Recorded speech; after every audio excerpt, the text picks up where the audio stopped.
به نام خدا. با عرض سلام خدمت دوستان و همراهان عزیز کانال مهندس عمران. میراگرهای لرزه‌ای یا دمپر المان‌هایی هستند که در ساختمان‌ها و پل‌های مناطق زلزله‌خیز نصب میشن تا در زمان زمین لرزه لرزش یا ارتعاش سازه رو به حداقل برسونن، اما در تحمل بارهای استاتیکی هیچ نقشی ندارن که این مسئله باعث ساده سازی پیشبینی رفتار سازه تحت بارگذاری لرزه‌ای میشه، در حالی که مصالحی که در ساختمون سازی استفاده میکنیم میتونن در حدود 5% میرایی بحرانی رو تأمین کنن. با استفاده از میراگرهای لرزه‌ای در کنار المانهای باربر جانبی میتونیم میرایی سازه رو تا 50% افزایش بدیم که این به معنی استهلاک قابل توجه انرژی لرزه‌ایه که زلزله به وجود میاره. اضافه کردن میراگرها باعث کاهش جابجایی کلی سازه و کاهش شتاب پاسخ و کاهش تغییر مکان جانبی طبقات داخلی میشه که در نهایت منجر به کاهش خسارات سازه‌ای و غیر سازه‌ای میشه. البته از اونجایی که استفاده از میراگرها به ما امکان استفاده از اجزای سازه‌ای با مقطع کمتر رو میده، در کاهش هزینه اجرا و کاهش برخی از مشکلات طراحی معماری هم نقش ایفا میکنه. انواع میراگر. سیستم های میراگر از نظر نوع عملکرد به 3 دسته سیستم های کنترل فعال، سیستم های کنترل غیر فعال و سیستم های کنترل نیمه فعال دسته‌بندی میشن. سیستم های غیر فعال یا پسیو. این نوع سیستم ها نیاز به منبع انرژی خارجی ندارند. در واقع این ابزار از نیروهایی که در پاسخ به حرکت سازه در داخل اونها ایجاد میشه استفاده میکنند.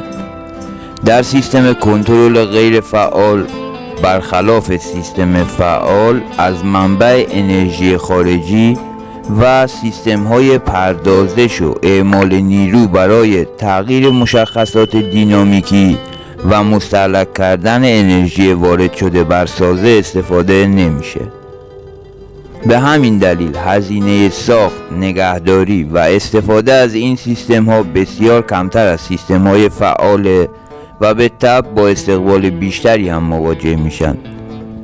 میراگر جرمی تنظیم شونده، میراگر استکاکی، میراگر فلزی تسلیمی، میراگر ویسکوز و میراگر ویسکو الاستیک در سیستم غیر فعال تعریف میشن. سیستم های فعال یا اکتیو. روش کنترل فعال با پیشرفت علم دیجیتال و ساخت سنسورهای گوناگون وارد عرصه مقاوم سازی شد. در این روش پاسخ یا واکنش سازه ها در مقابل نیروی زلزله به وسیله یک منبع انرژی خارجی کاهش داده میشه. در واقع سیستم های کنترل فعال مثل ربات عمل میکنند و امکان تغییر پارامترهای دینامیکی سازه رو به طرق مختلف دارند. در این روش یک سری سنسور در قسمت‌های مختلف سازه قرار میدن که همه اونها به یک پردازنده مرکزی یا CPU وصل میشن. این پردازنده داده‌های دریافت شده از سنسورها رو بر اساس الگوریتم‌های بهینه‌سازی تعریف شده برای ابزار کنترلی فعال تحلیل کرده و فرمان مناسب و صادر میکنه. ابزار کنترلی بعد از دریافت فرمان نیروی معین شده رو به سازه اعمال میکنن تا ارتعاش سازه رو کاهش بدن.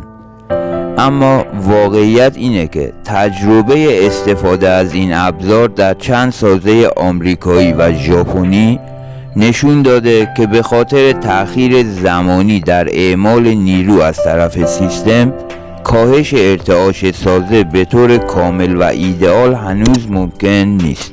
میراگرهای جرمی تنظیم شونده فعال یا ATMD هم در این سیستم دسته‌بندی میشن. سیستم های کنترل نیمه فعال.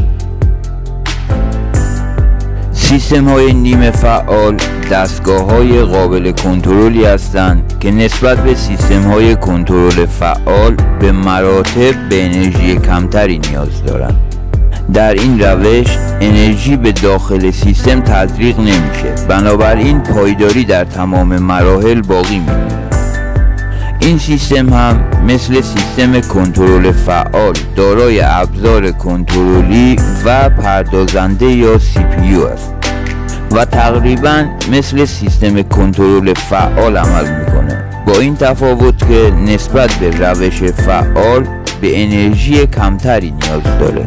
در روش کنترل نیمه فعال، سیستم کنترلی با استفاده از انرژی باتری ها و تغییر در مشخصات سازه مثل سختی، حرکت سازه در حین زلزله اصلاح میشه. این سیستم از سیستم غیر فعال موثرتره. همچنین از سیستم کنترل فعال کم هزینه تره، اما اثر بخشی کمتری داره.